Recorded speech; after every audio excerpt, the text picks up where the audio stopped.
Hello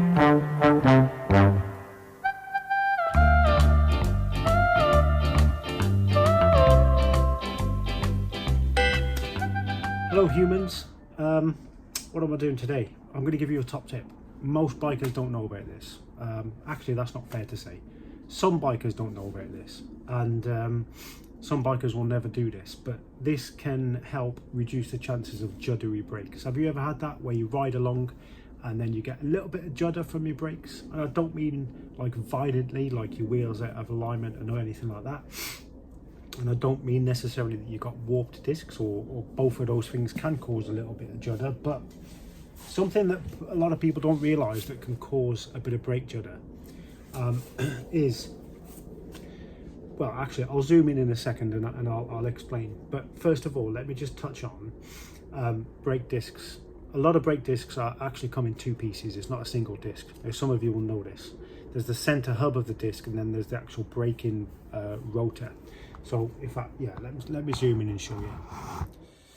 So we've got the center hub, and then we've got the braking rotor. So those are two different pieces of material, and you may be able to see that, and you'll recognize maybe from your bike as well, that there's a split there in that material. So that's where the materials meet each other, and in that split, in that sort of recess, there's this bobbin, this round bobbin.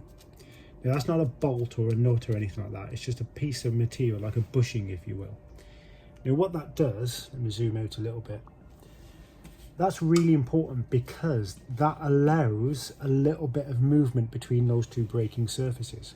So for example, let me zoom back up so I can talk to you.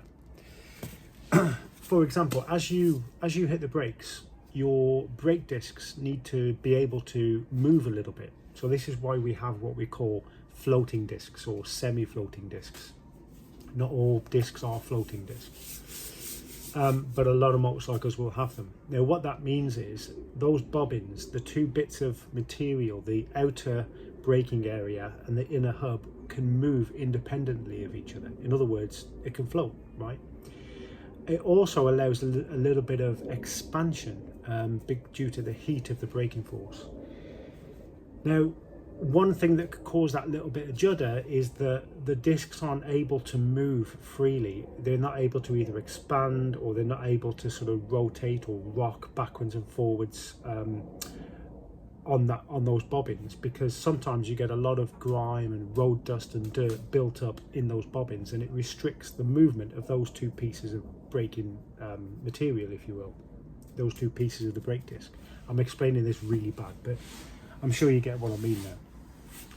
So as part of your routine maintenance, and if you do have a little bit of brake judder, this is something that you could check. But part of your routine maintenance and cleaning, when you do clean your brakes every now and again, you know, when I'm talking about getting the calipers off and brake cleaner and pads out and etc., when you do that, you should pay attention to these bobbins as well.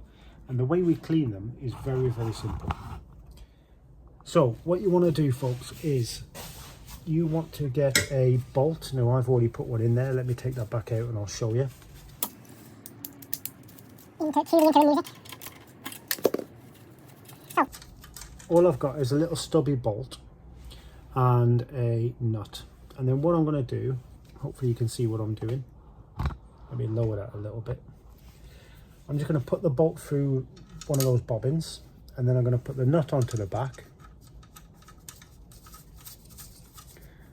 and then I'm just going to tighten it up, not overly tight. I'm not going to crank it on. I'm not going to put any huge torque, amounts of torque on there.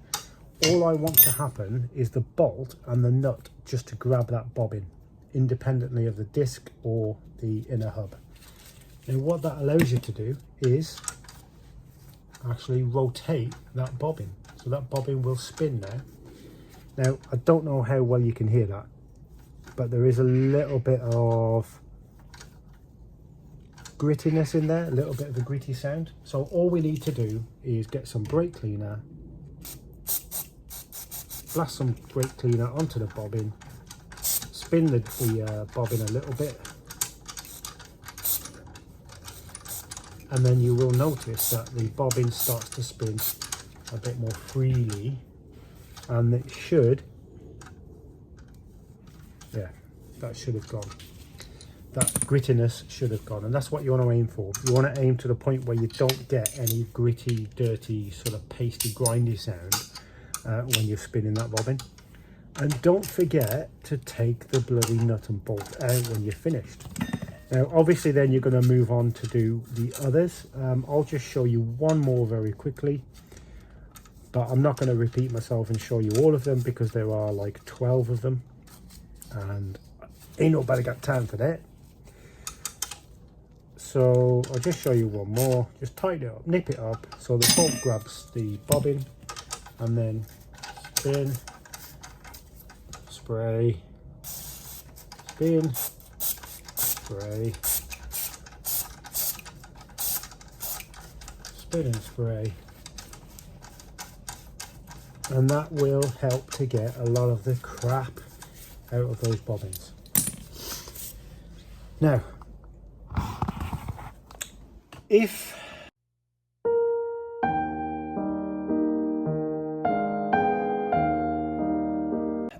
some brake discs, not all brake discs, but some brake discs, you will have a little bit of free play that you'll notice by hand.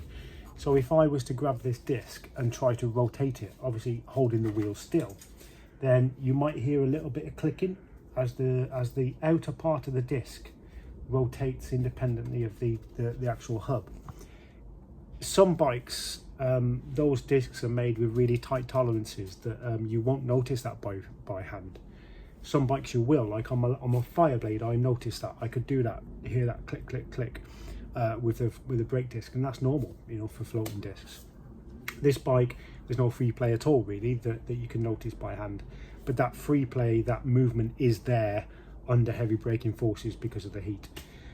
So that's another quick check you can do, right? Because if you know that your bike should have, or your brake discs should have, a little bit of noticeable free play by hand, like if they normally do, and then one day that free play isn't there, then cleaning those bobbins out will bring that free play back, because that's probably what's preventing that free play.